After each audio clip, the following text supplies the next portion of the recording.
Good morning everyone, कैसे हो आप लोग। तो लास्ट लेक्चर में हमने बैक बॉन्डिंग पढ़ा था और उस पर क्वेश्चन थोड़ा कम कर पाए थे वक्त, क्योंकि टाइम ख़त्म हो गया था। हमें ज़्यादा लंबा लेक्चर नहीं बनाना होता है ना, इसीलिए। तो बैक बॉन्डिंग के बारे में हमने पढ़ा था। क्या पढ़ा था उसके बारे में? बैक बॉन्डिंग क्या होती है, यानी इसमें पाई बॉन्ड बनेगा, लेकिन कैसे? अनइक्वल शेयरिंग से। क्या बनेगा? पाई बॉन्ड, और लेकिन बनेगा कैसे? अनइक्वल शेयरिंग से। और फिर हमने इसके बारे में बात किया था कि इसकी कंडीशंस क्या है, मतलब कहाँ बनेगा। तो क्या कंडीशन था कि एक एटम के पास क्या होना चाहिए? वैकेंट p या d ऑर्बिटल हो, और दूसरे के पास क्या हो? लोन पेयर हो। ये कंडीशन क्या होना चाहिए? सेटिस्फाई करना चाहिए। एंड देन एक क्या हो? फर्स्ट पीरियड या सेकेंड पीरियड का हो, और दूसरा क्या हो? सेकेंड या थर्ड पीरियड का हो। ये है हमारा कंडीशन। कहाँ पे? जहाँ पे अगर ये होगा, सेटिस्फाई करेगा, तो वहाँ पे बैक बॉन्डिंग होगी, अदरवाइज नहीं होगी। तो हमने इस पर कुछ क्वेश्चन देखे थे कि कहाँ बैक बॉन्डिंग हो रही थी, और फिर उसका इफेक्ट देखा था। इफेक्ट में क्या देखा था? इसकी वजह से क्या हो रहा था? बैक बॉन्डिंग की वजह से डबल बॉन्ड कैरेक्टर आ जा रहा है। डबल बॉन्ड कैरेक्टर आने का मतलब बॉन्ड ऑर्डर में क्या हुआ? इंक्रीमेंट हुआ। बॉन्ड ऑर्डर बढ़ा तो फिर बॉन्ड लेंथ से क्या रिलेशन होता है? बॉन्ड ऑर्डर का उल्टा रिलेशन होता है। यानी बॉन्ड ऑर्डर बढ़ रहा है तो इसका मतलब बॉन्ड लेंथ क्या होगा? घटेगा। और बॉन्ड ऑर्डर बढ़ रहा है तो बॉन्ड एनर्जी बढ़ेगा, और बॉन्ड ऑर्डर बढ़ रहा है तो स्टेबिलिटी भी क्या होगी? बढ़ेगी। तो ये सब चीज़ हम लोग बॉन्ड पैरामीटर में देख चुके हैं।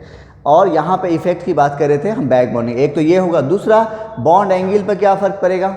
तो बॉन्ड एंगल बैक बॉन्डिंग की वजह से बढ़ेगा या फिर सेम रहेगा, जैसा था उतना ही रहेगा, या फिर इंक्रीज करेगा, लेकिन डिक्रीज कभी नहीं होगा। ठीक है। आइए, तो इसमें कुछ क्वेश्चन और करेंगे पहले, फिर आगे बढ़ेंगे। तो पहला क्वेश्चन हमारे पास कह रहा है कि एक्सप्लेन कीजिए कि B3N3S6 जो है वो क्या है? एक प्लेनर है और एरोमेटिक है। प्लेनर है और एरोमेटिक है। तो एरोमेटिक के बारे में आपने जीओसी में पढ़ा होगा कि एरोमेटिक कंडीशन के लिए क्या जो होता है, कोई मॉलिक्यूल है वो क्या है? एरोमेटिक है। इसके लिए वहाँ पे कुछ कंडीशन होती है। क्या कंडीशन होती है? कि वो उसमें साइक्लिक रेजोनेंस होने चाहिए। क्या होना चाहिए? साइक्लिक रेजोनेंस होने चाहिए। उसके बाद प्लेनर होना चाहिए, और तीसरा जो सबसे इंपॉर्टेंट होता है वो क्या है? बोलो। हाँ, हकल्स रूल को क्या करना चाहिए? फॉलो करना चाहिए। हकल्स रूल क्या है? 4n+2 पाई इलेक्ट्रॉन्स को वहाँ पे फॉलो करना है ना। यही था वहाँ पे। ये तीनों कंडीशन को सेटिस्फाई करेगा जो मॉलिक्यूल, वो क्या होगा? एरोमेटिक होगा। ओके। अब आइए, तो हमारे पास पूछा गया है कि B3N3S6 क्या प्लेनर है और एरोमेटिक है। तो पहली बात तो हमें मालूम होना चाहिए कि ये है क्या। इसको बोलते हैं, नोट करके इसको और स्टार डाल के लिखोगे इसके बारे में, B3N3S6। इसको बोलते हैं बोराजोल। क्या कहते हैं? बोराजोल। ये क्या है? बोराजोल है। और ये कैसा है? इस इनऑर्गेनिक बेंजीन कहलाता है। ऑर्गेनिक बेंजीन क्या होता है? C6H6। और इनऑर्गेनिक बेंजीन क्या है? B3N3S6। ये क्या है? इनऑर्गेनिक बेंजीन है। ठीक है, ये बात मालूम हो गया हमें। अच्छा, अब हमसे क्वेश्चन पूछा गया है कि क्या ये प्लेनर है और एरोमेटिक है। तो एरोमेटिक के लिए अभी हमने आपको बताया कंडीशन, उसको सेटिस्फाई करना चाहिए। तो पहले हम इसका स्ट्रक्चर ड्रॉ करेंगे।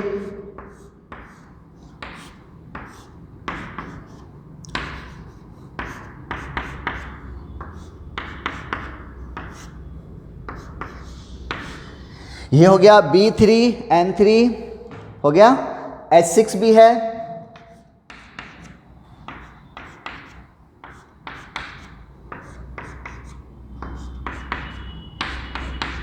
हो गया। और नाइट्रोजन देखो कितना बॉन्ड बनाया? 3 बॉन्ड बनाया। 3 बॉन्ड बनाने के बाद इसके पास एक लोन पेयर होगा, इसके पास भी एक लोन पेयर होगा, और इसके पास भी एक लोन पेयर होगा। बोरॉन देखो 3 बॉन्ड बनाया। 3 बॉन्ड बनाने के बाद इसके पास एक p ऑर्बिटल क्या होता है? खाली रहता है। इसके पास भी होगा और इसके पास भी होगा। अब देखो इसके पास लोन पेयर है, इसके पास वैकेंसी, इसके पास lone pair vacancy, lone pair vacancy. मतलब ये क्या करेगा? इसको डोनेट करेगा, ये इसको और ये इसको, तो फिर क्या होगा यहाँ पे देखो स्ट्रक्चर बनेगा।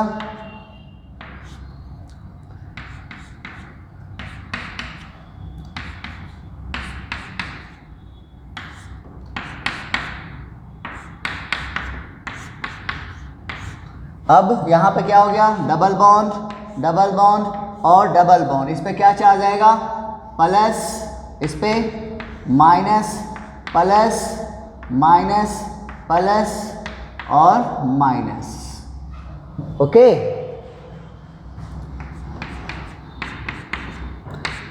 देखो तो किसके जैसा लग रहा है, बेंजीन रिंग के जैसा नहीं दिख रहा है, double bond single bond, double bond single bond. और एरोमेटिक के लिए क्या होना चाहिए, साइक्लिक रेजोनेंस। देखो साइक्लिक रेजोनेंस है, अब ये यहाँ शिफ्ट करेगा, ये यहाँ शिफ्ट करेगा, ये यहाँ, तो यहाँ क्या हो रहा है, साइक्लिक रेजोनेंस में पाई इलेक्ट्रॉन शिफ्ट कर रहा है। उसके बाद और क्या होना चाहिए, हकलशुल क्या कह रहा था, 4n प्लस 2 पाई इलेक्ट्रॉन जो है होना चाहिए, इसको सर्टिफाई करना चाहिए। तो जब यहाँ पे n का वैल्यू आप रखोगे 0 तो क्या आ जाएगा, 2 पाई, n का वैल्यू रखोगे 1 तो कितना हो जाएगा, 6 पाई। ठीक है, यानी 2 पाई 6 पाई, इसके बाद 3 रखोगे तो कितना हो जाएगा, 2 रखोगे तो 4 दूना 8, 2 10, 10 पाई, ये सब क्या होगा, एरोमेटिक होना चाहिए होगा। तो यहाँ पर आप देखो तो ये कितना हो रहा है, 2 2 4 2 6, 6 पाई इलेक्ट्रॉन है, इसका मतलब ये रिंग कैसा है, एरोमेटिक है। तो यहाँ पर प्लेनर भी हो गया। हाइब्रिडाइजेशन की बात करो, 1 2 3 sp2 है planar, cyclic resonance 6 pi electron, यानी ये तीनों जो है एरोमेटिक के लिए जो कंडीशन होता है वो क्या कर रहा है, बोराजोल क्या कर रहा है, तो सेटिस्फाई कर रहा है। इसलिए बोराजोल क्या है, प्लेनर है और एरोमेटिक तो है ही, इसलिए इसको हम लोग क्या बोलते हैं, इनऑर्गेनिक बेंजीन कहते हैं। ठीक है, चलो नोट कर लो फटाफट।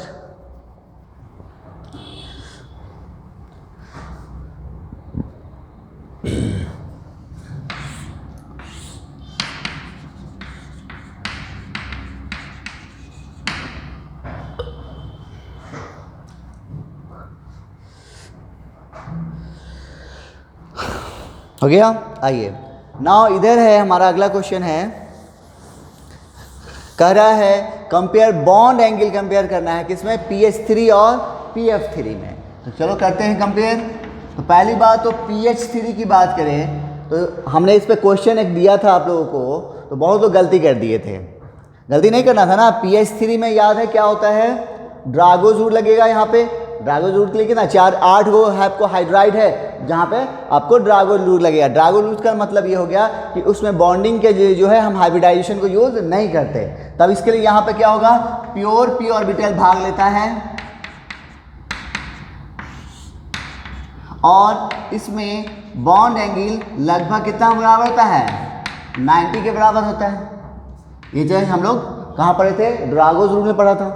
अब बाकी बचा PF3 की, तो आइए PF3 की बात कर लेते हैं।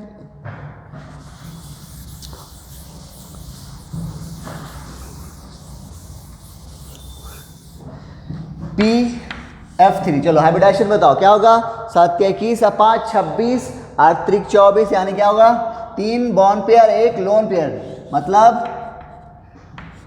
पिरामिडल शेप होगा, F F और F, यही है।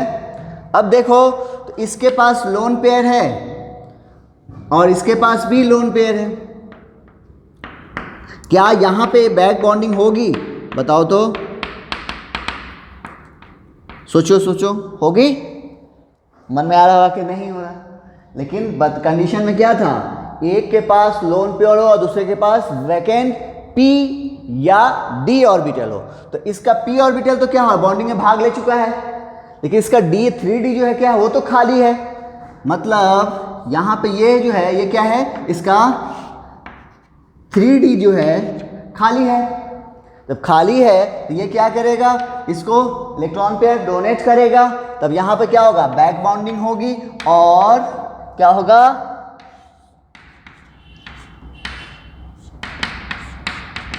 यहाँ पे क्या बन जाएगा, डबल बॉन्ड, इस पे क्या आएगा, प्लस चार्ज, इस पे माइनस चार्ज, ओ सॉरी कौन दिया है, हाँ ठीक है, ये फ्लोरीन दिया था ना, तो डोनर टू एक्सेप्ट, डोनर पे पॉजिटिव, एक्सेप्टर पे नेगेटिव। अब इसका आप बताओ बॉन्ड एंगल कितना होगा, तो हम क्या करेंगे, हाइब्रिडाइजेशन निकालेंगे। तो 1 2 3 4, हाइब्रिडाइजेशन पे कोई चेंजिंग नहीं आया। देखो 3 बॉन्ड पे है सिग्मा बॉन्ड, एक लोन पेयर, यहाँ पर भी 3 सिग्मा बॉन्ड, एक लोन, हाइब्रिडाइजेशन सेम। रही बात बॉन्ड एंगल की, तो बॉन्ड एंगल भी क्या होगा, लोन पेयर कितना है, 1 है, यहाँ पर भी 1 है, तो फिर बॉन्ड एंगल पे भी कोई चेंज नहीं आएगा। यानी अब यहाँ पे आपको जब 3 बॉन्ड पे यानी क्या होता है, आपको पिरामिडल शेप होता है, तो उसमें क्या होगा, एंगल आया था कितना, एक लोन पेयर है, एक लोन पेयर की वजह से पहले आप जानते हैं हम लोग कि sp3 जब होता है तो उसमें बॉन्ड एंगल कितना होता है 109.5 डिग्री, और एक लोन पेयर पे 2.5 डिग्री घटा दो तो कितना हो जाएगा 107 डिग्री। ये हो गया इसका बॉन्ड एंगल। वहाँ पे कितना है 90 डिग्री, इसका कितना है 107 डिग्री। तो ज़्यादा बॉन्ड एंगल किसका हो गया, बता दो जल्दी से, किसका हो जाएगा, PF3 का ज़्यादा होगा, किससे, PH3 से। बॉन्ड एंगल ऑर्डर समझ आया, चलो नोट कर लो फटाफट और क्वेश्चन करते हैं।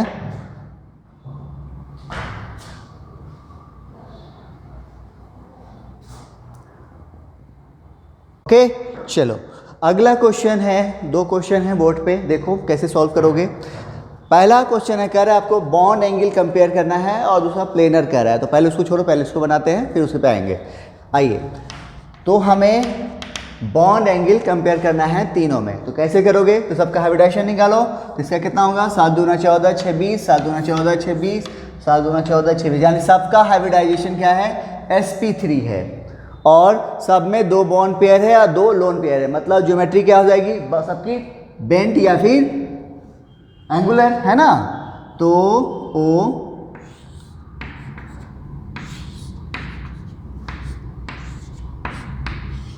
ये होगा, इसकी बात करें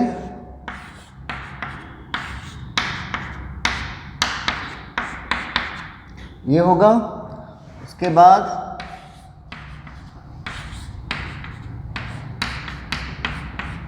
चलिए, तो आपको इसका है θ1, इसका θ2 और ये है θ3। इन तीनों में आपको ऑर्डर बताना है क्या होगा, तो बता सकते हो, बोलो। तो हमने बॉन्ड एंगल कंपेयर करना सिखाया था, जब सेंट्रल एटम सेम हो तो हम क्या देखेंगे, साइड वाला आइटम को देखेंगे। अब साइड वाले आइटम में देखो, इसमें क्लोरीन है, इसमें हाइड्रोजन है, यहाँ पे फ्लोरीन है, और लोन पेयर की वजह से बॉन्ड एंगल घटती है। तो लोन पेयर दोनों में, तीनों में सेम है, 2-2 है, तो बॉन्ड एंगल क्या होगा, सब में बराबर घटेगा, लेकिन किस में ज़्यादा घटेगा। तो यहाँ पर देखो, तो फ्लोरीन क्या है, मोर इलेक्ट्रोनेगेटिव है, किसके, क्लोरीन के कंपेयर में। अगर हम यहाँ पे इलेक्ट्रोनेगेटिविटी ऑर्डर हम बताए तो क्या होगा, फ्लोरीन का ज़्यादा है क्लोरीन, और उसके बाद है हाइड्रोजन। तो इसका मतलब ये ज़्यादा है, तो ये क्या करेगा, लोन पेयर को अपनी ओर खींचेगा। जब ये ज़्यादा खींचेगा तो यहाँ पर ज़्यादा लोन क्या होगा, रिपल्सन होगा, ज़्यादा रिपल्सन होगा तो बॉन्ड एंगल ज़्यादा घटेगा, तो बॉन्ड, और उसके बाद इसका घटेगा, और सबसे कम किसका घटेगा, इसका घटेगा।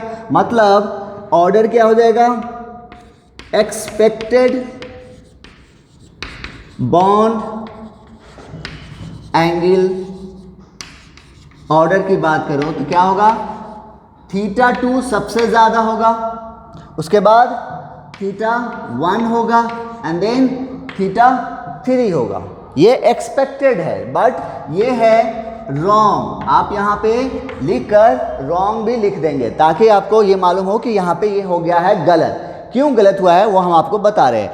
समझ, यहाँ तक समझ में आया, यहाँ तक हम लोग पहले से जानते थे क्या होता है। यहाँ पे सबका सेंट्रल एटम क्या है, सेम है। सेम होने के बाद हम क्या चेक करते हैं, साइड वाले एटम को। साइड वाले एटम में देखो, इसमें हाइड्रोजन है, इसमें फ्लोरीन है, और यहाँ पे क्लोरीन है। फ्लोरीन चूंकि क्या है, मोर इलेक्ट्रोनेगेटिव है, और मोर इलेक्ट्रोनेगेटिव होने की वजह से लोन पेयर सब में सेम है, तो ये क्या कर देगा, इसको लोन पेयर को अपनी ओर खींचेगा, अट्रैक्ट करेगा, जिसकी वजह से यहाँ पर रिपल्सन जो है इन दोनों ही कंपेयर में ज़्यादा होगा। जब ज़्यादा रिपल्सन होगा तो बॉन्ड एंगल ज़्यादा घटेगा। तो यहाँ पर सबसे ज़्यादा रिपल्सन हो रहा है, इसलिए बॉन्ड एंगल सबसे कम किसका होगा, θ3 का होगा।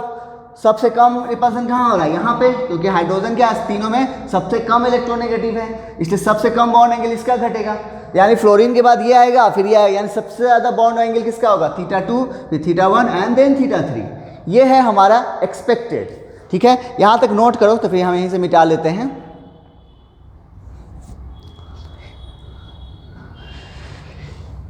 ओके, अब आइए, अब हम जो अभी पढ़ रहे हैं बैक बॉन्डिंग, क्या उसका यहाँ पे यूज है वो हमें देखना है।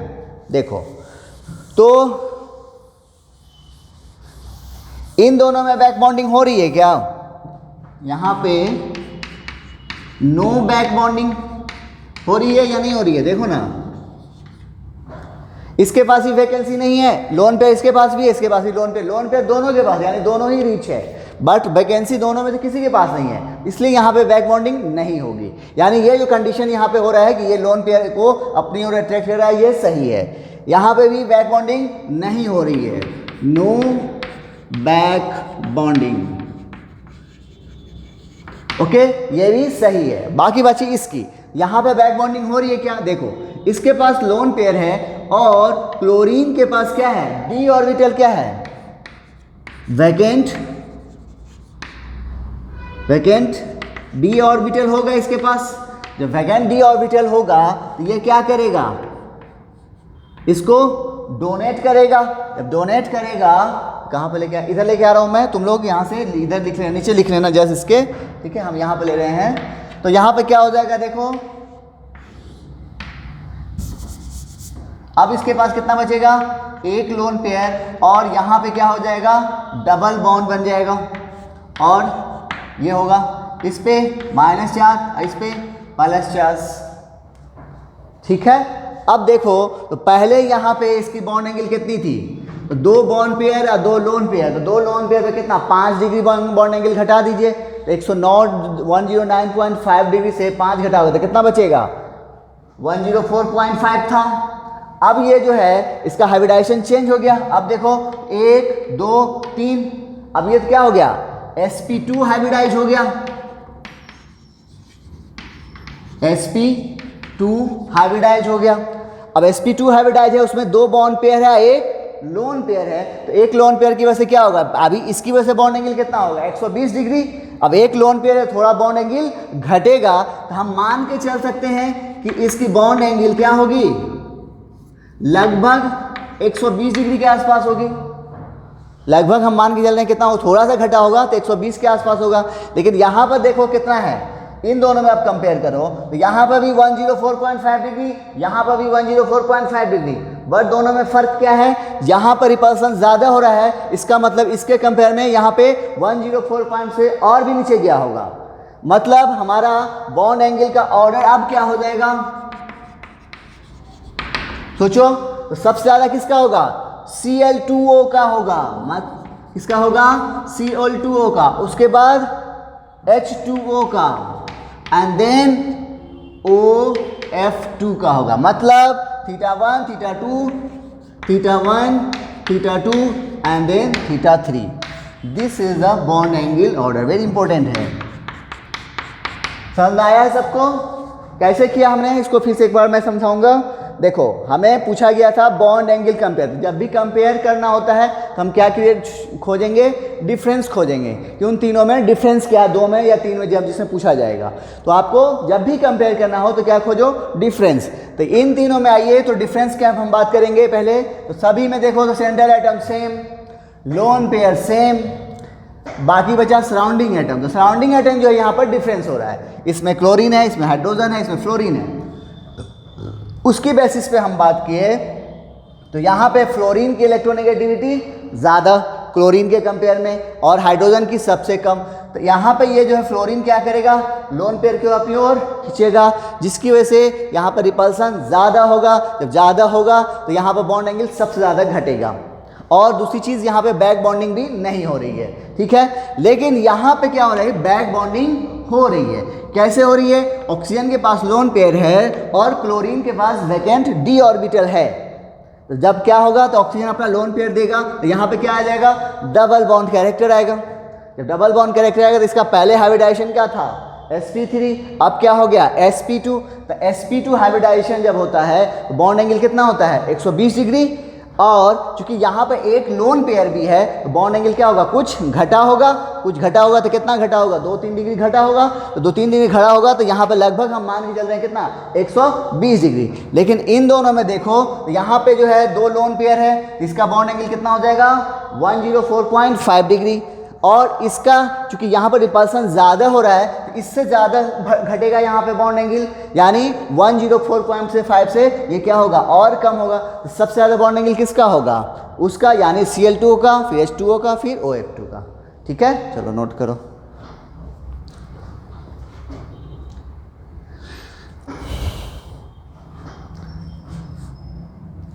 हो गया, आइए।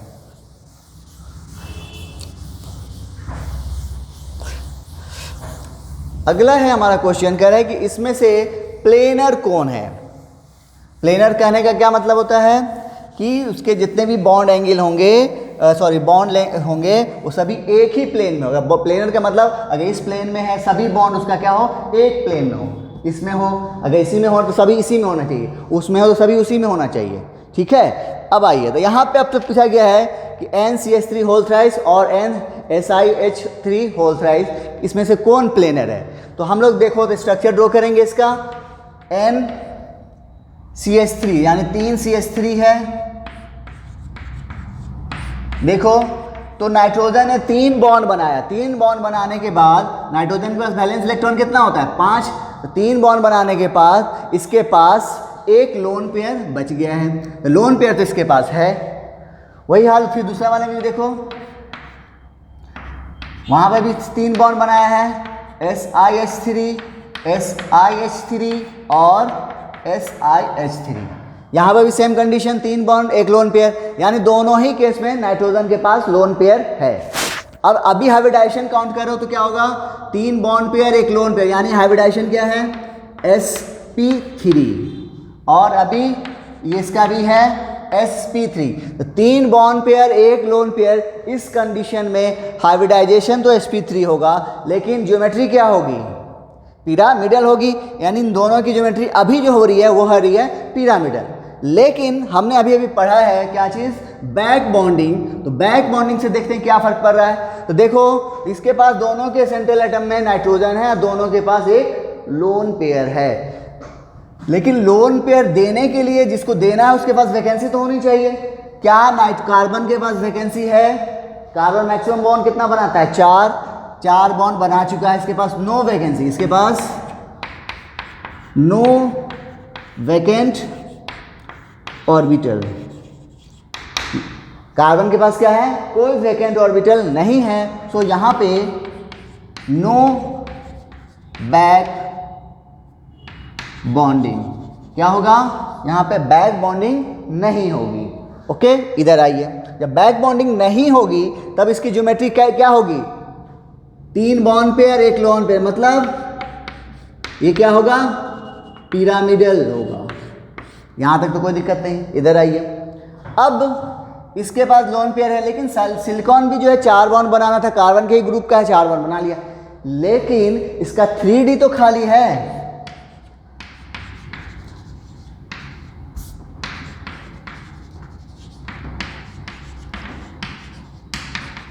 इसके पास क्या है, वैकेंट 3D ऑर्बिटल है। जब 3D है तो ये क्या करेगा, इसको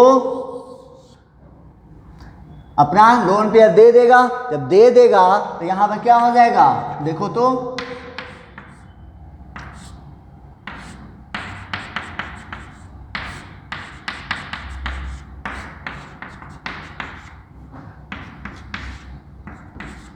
अब हाइब्रिडाइजेशन क्या हो गया इसका, देखो 1 2 3 सिग्मा बॉन्ड, लोन पेयर अब 0 है। जब 3 सिग्मा बॉन्ड है, लोन पेयर 0 है, तो हाइब्रिड ऑर्बिटल की संख्या 3। तो हाइब्रिडाइजेशन क्या हो गया, अब इसका हाइब्रिडाइजेशन क्या हो गया sp2। और sp2 हाइब्रिडाइजेशन का मतलब क्या होता है, ट्राइगोनल प्लेनर, यानी 3 इसके बॉन्ड हैं, सभी क्या होंगे, एक प्लेन में होंगे। ठीक है, अब ये जो है इसका मतलब इन दोनों में प्लेनर कौन हो गया ये हो गया प्लेनर। ठीक है, कोई दिक्कत यहाँ तक? लेकिन ये स्ट्रक्चर जो हमने ड्रॉ किया ये सही है क्या? इसका एक्चुअल स्ट्रक्चर अब कैसा हो जाएगा?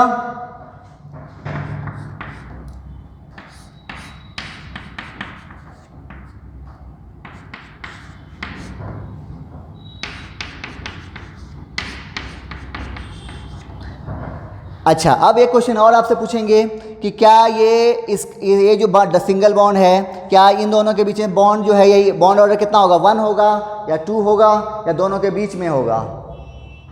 बता दो जल्दी से, क्या होगा? दोनों के बीच में होगा, क्योंकि यहाँ पे अब क्या होगा? रेजोनेंस होगा, यानी ये पाई इलेक्ट्रॉन फिर यहाँ शिफ्ट करेगा, फिर ये यहाँ भी शिफ्ट करेगा, यानी तीनों बॉन्ड में क्या है? तीनों बॉन्ड लेंथ कैसे होंगे? सब तीनों के बॉन्ड ऑर्डर क्या होंगे? सेम होंगे, एक से ज़्यादा होंगे। ठीक है, ये सब हम लोग देख चुके हैं। तो ये है आपका स्ट्रक्चर। तो इन दोनों में प्लेनर कौन हो गया? NCIS3 SiS3 whole thrice. चलो नोट कर लो फटाफट।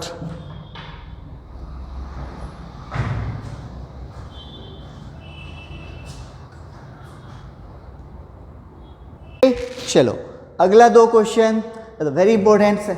बैक बॉन्डिंग पर थोड़ा ध्यान से पढ़ोगे क्योंकि इससे बहुत क्वेश्चन आते हैं। ठीक है, आइए अब आपसे पूछा गया है compare boron nitrogen bond length in दोनों मॉलिक्यूल में, यानी ये बॉन्ड लेंथ की बात करते हैं। अगर हम इसको बोल देते हैं अल्फा और इसको बीटा, ठीक है, अल्फा और बीटा में हमें कंपेयर करना है, तो कैसे करोगे? तो पहले देखो बॉन्ड लेंथ यहाँ पर क्या बैक बॉन्डिंग हो रही है। देखो नाइट्रोजन ने 3 बॉन्ड बनाया है, जिसके पास एक लोन पेयर होगा। यहाँ पर भी 3 बॉन्ड बनाया है, एक लोन पेयर होगा, है ना। अच्छा, अब क्या बैक बॉन्डिंग हो रही है? इसके पास लोन पेयर है और इसके पास देखो तो 3 बॉन्ड बनाया, यानी इसके पास क्या है? वैकेंट ऑर्बिटल है। यहाँ पर भी बोरॉन है, ये भी वैकेंट ऑर्बिटल है, यानी दोनों में नाइट्रोजन के पास वैकेंट ऑर्बिटल है। तो अब क्या होगा? नाइट्रोजन इसको लोन पेयर दे सकता है, यानी यहाँ पे बैक बॉन्डिंग हो रही है।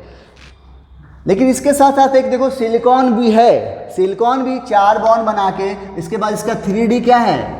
खाली है, यानी नाइट्रोजन इसको भी दे सकता है और इसको भी दे सकता है। लेकिन इधर आइए, इसके साथ कौन बना हुआ है? कार्बन है, कार्बन के पास वैकेंट ऑर्बिटल नहीं है, नो वैकेंट ऑर्बिटल। मतलब यहां पे जो है इस केस में नाइट्रोजन सिर्फ किसकी तरफ जाएगा? बोरॉन की तरफ। लेकिन यहां पे जो है नाइट्रोजन इधर भी जाएगा और इधर भी जा सकता है। नाइट्रोजन जो है यानी इधर भी जाएगा, या इधर गया तो यहां पे डबल बॉन्ड आएगा, फिर डबल बॉन्ड सिंगल बॉन्ड, यहां पर रेजोनेंस होगा। ठीक है, यानी यहाँ पे अगर ये इधर गया, यहाँ पर सिंगल बॉन्ड आया, इधर गया, इधर सिंगल बॉन्ड आया, तो double bond single bond, double bond single bond, मतलब क्या हो रहा है? रेजोनेंस हो रहा है। रेजोनेंस से मतलब यानी 2 डबल बॉन्ड 1 सिंगल बॉन्ड, तो दोनों के बीच में बॉन्ड ऑर्डर कितना आ जाएगा?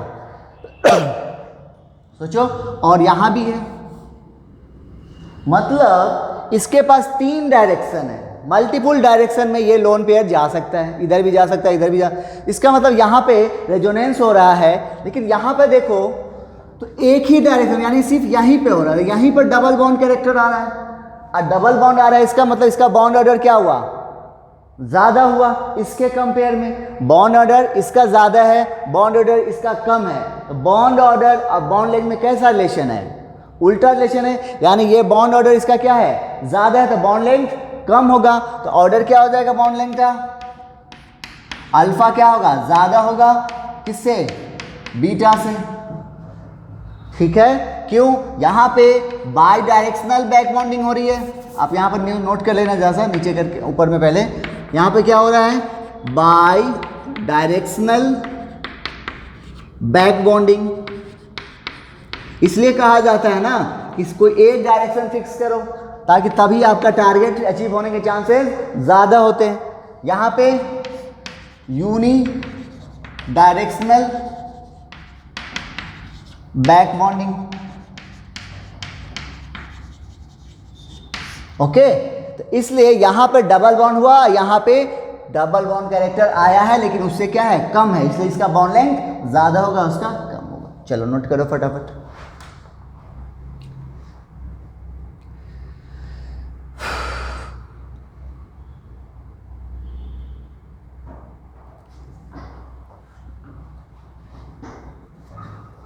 हो गया। आइए नाउ नेक्स्ट, अब आपसे पूछा गया है कि कंपेयर लेविस एसिड कैरेक्टर। इसमें आपको तो सबसे पहले हमें तो ये मालूम होना चाहिए कि लेविस एसिड है क्या, वो जान लेते हैं, फिर हम उस पर क्वेश्चन पे आएंगे। लेविस एसिड, लेविस एसिड को अगर आप बात करो तो ये क्या होता है, इलेक्ट्रॉन पेयर एक्सेप्टर। क्या है, वो मॉलिक्यूल जो इलेक्ट्रॉन को पेयर को एक्सेप्ट कर सकता होगा वो क्या कहलाता है, लेविस एसिड कहलाता है। तो इसका एग्जाम, या फिर आप कह सकते हो लोन पेयर एक्सेप्ट कौन करेगा, जिसके पास इलेक्ट्रॉन की कमी होगी। तो इसके क्या होंगे, ये लेविस एसिड क्या होते हैं, इलेक्ट्रॉन डेफिशिएंट स्पीसीज। क्या होते हैं, इलेक्ट्रॉन डिफिशिएंट स्पीसीज। इसके बारे में हम लोग डिटेल में आयनिक इक्विलिब्रियम में पढ़ेंगे, ठीक है, यानी आपको 11th का आखिरी चैप्टर। तो लेविस एसिड क्या हुआ, इलेक्ट्रॉन पेयर एक्सेप्टर या फिर इलेक्ट्रॉन डेफिशिएंट स्पीसीज। और इसी ठीक इसका उल्टा, चूंकि लेविस बेस यहाँ पर नहीं आया है, सिर्फ सुन लो, लेविस बेस का मतलब होता है इलेक्ट्रॉन पेयर, यहाँ पर देखो क्या हो रहा है, एक्सेप्ट कर रहा है, तो कोई तो होगा देने वाला, डोनर। इलेक्ट्रॉन पेयर डोनर क्या होगा, लेविस बेस होगा। तो फिर वहाँ पे इसका, या फिर इलेक्ट्रॉन डेफिशिएंट नहीं, आप यहाँ पर जाएगा इलेक्ट्रॉन रिच स्पीसीज, ठीक है। चलिए, तो लेविस एसिड मालूम हो गया कि ये क्या होगा, इलेक्ट्रॉन पेयर एक्सेप्टर होगा, या फिर उसके पास इलेक्ट्रॉन डेफिशिएंसी होगी, ठीक है। अब जिसके पास जितना ज़्यादा डेफिशिएंसी होगी वो उतना स्ट्रॉन्ग लेविस एसिड होगा, उसका एसिडिक कैरेक्टर उतना ज़्यादा होगा। तो नोट करो यहाँ तक, फिर उस क्वेश्चन पे आते हैं, ठीक है। आइए, तो हमारे पास 4 मॉलिक्यूल है, BF3,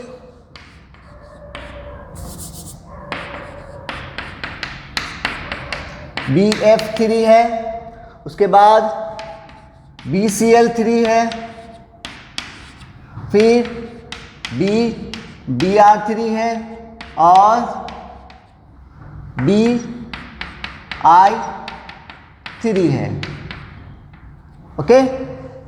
अब इसमें देखो तो सभी में सेंट्रल एटम कौन है, बोरॉन है, तो सबके पास वैकेंट ऑर्बिटल होंगे क्योंकि सभी ने 3 बॉन्ड ही बनाए हैं। अब मामला यहाँ फंसा है कि इसमें इलेक्ट्रॉन में की कमी किसके पास है।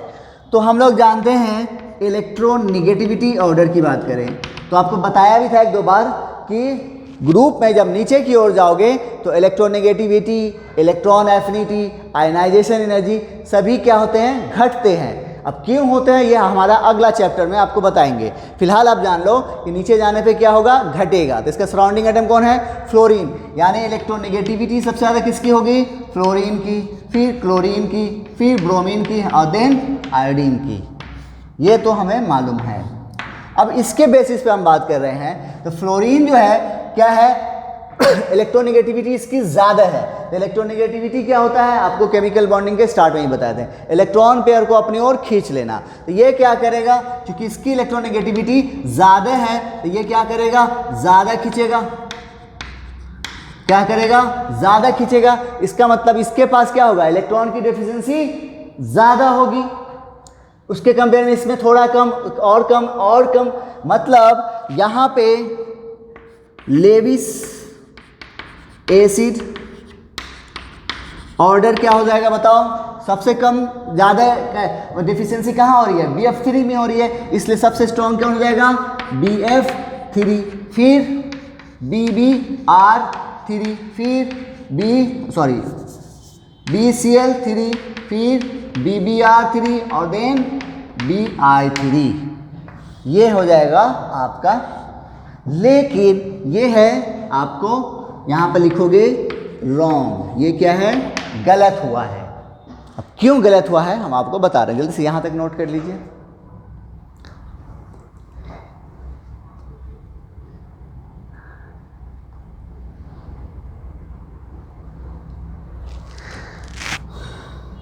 ठीक है, ये जो ऑर्डर हमने अभी लिया था, लेविस एसिड ऑर्डर किया था, कैरेक्टर लेविस एसिड कैरेक्टर का जो ऑर्डर बताया है वो किस बेसिस पे है, इलेक्ट्रोनेगेटिविटी के बेसिस पे है। ठीक है, अब आइए, तो हमने जो अभी बैक बॉन्डिंग पढ़ रहे हैं तो उसका क्या यूज़ है यहाँ पे वो देखना है आपको, ठीक है।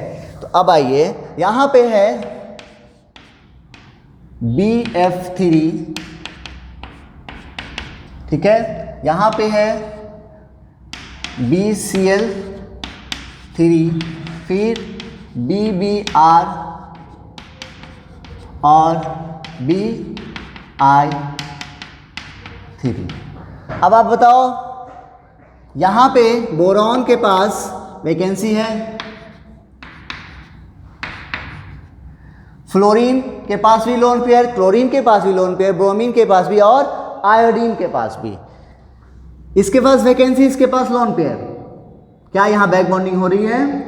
हो रही है ना, यानी यहाँ पे बैक बॉन्डिंग हो रही है। तो बैक बॉन्डिंग, अब इसमें हमें खोजना होगा कि बैक बॉन्डिंग किस में इफेक्टिवनेस हो रहा है वो देखना है। देखो, तो बोरॉन का जो है यहाँ पे कौन होगा? 2p। फ्लोरीन का भी कौन होगा? 2p, ठीक है। क्लोरीन की बात करो, फिर यहाँ पे बोरॉन का 2p और क्लोरीन का 3p, फिर बोरॉन का 2p, क्लोरीन का ब्रोमीन का 4p, फिर बोरॉन का 2p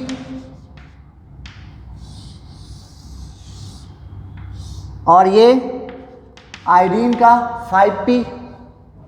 देखो, जब हम इधर से इधर जा रहे हैं तो क्या हो रहा है? गोविंदा से हम लोग अमिताभ बच्चन की ओर पहुंच रहे हैं। देखो, अमिताभ बच्चन, जया बहादुरी, नहीं, अमिताभ बच्चन बहुत लंबे चौड़े हैं और उनकी वाइफ जो है बहुत शॉर्ट है, तो दोनों। अब यहाँ पे अगर अमिताभ बच्चन जया बहादुरी के कंधे पे हाथ रखना चाहेगा तो क्या होगा? रख पाएगा? नहीं रख पाएगा, वो दिक्कत होगी। लेकिन यहाँ पर देखो तो आसानी से रखेगा, इसके कंपेयर में ये और आसानी से रखेगा।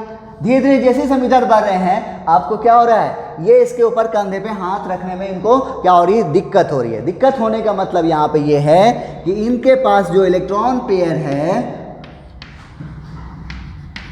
वो इधर ट्रांसफर करने में, यानी 2p को देने में क्या हो रहा है? कमी आ रही है। कंधे पे हाथ रखने से मतलब यहाँ पे ये है कि ये जो है p ऑर्बिटल जो है, यानी फ्लोरीन के 2p, फिर 3p, 4p और 5p और बढ़ रहे हैं, ये अपना इलेक्ट्रॉन ट्रांसफर करने में इनको क्या हो रही है? दिक्कत हो रहा है। मतलब इफेक्टिव ओवर लैपिंग क्या हो रही है? घट रही है, या फिर बैक बॉन्डिंग घट रही है। जब घट रही है तो यहाँ पर ये आसानी से अपना इलेक्ट्रॉन ट्रांसफर किया इसको। जब इलेक्ट्रॉन आसानी से ट्रांसफर किया तो क्या इसके पास इलेक्ट्रॉन की कमी होगी? इसने तो इलेक्ट्रॉन इसको दे दिया, तब इसके पास इलेक्ट्रॉन की कमी नहीं है, जैसा हम लोग सोच रहे थे। हम लोग सोच क्या रहे थे कि फ्लोरीन क्या है? मोर इलेक्ट्रोनेगेटिव है, इसने पूरा इसका इलेक्ट्रॉन को एकदम खींच लिया होगा, बस। तो ऐसा हुआ नहीं, इसने अपना इसको इलेक्ट्रॉन दे दिया। ये क्या हुआ? इसके पास इलेक्ट्रॉन की कमी नहीं है। लेकिन जैसे जैसे हम इधर आयोडीन की तरफ बढ़ रहे हैं, आपको यहाँ पे इलेक्ट्रॉन की कमी बढ़ती जा रही है। जब इलेक्ट्रॉन की कमी बढ़ रही है, इसका मतलब लेविस एसिड कैरेक्टर बढ़ रहा है। तब अब ऑर्डर हमारा क्या हो जाएगा? देन लेविस एसिड कैरेक्टर क्या हो जाएगा? बता दो। अब सबसे ज़्यादा किसका होगा? Bi3 का होगा, फिर BBr3 का होगा, फिर BCl3 का होगा, एंड देन BF3 का होगा। ये होगा हमारा एक्चुअल, ठीक है। चलिए, तो ये था आपको बैक बॉन्डिंग और उसका एप्लीकेशन। तो यहाँ तक नोट कर लो, 2-3 क्वेश्चन होमवर्क के तौर पर देते हैं।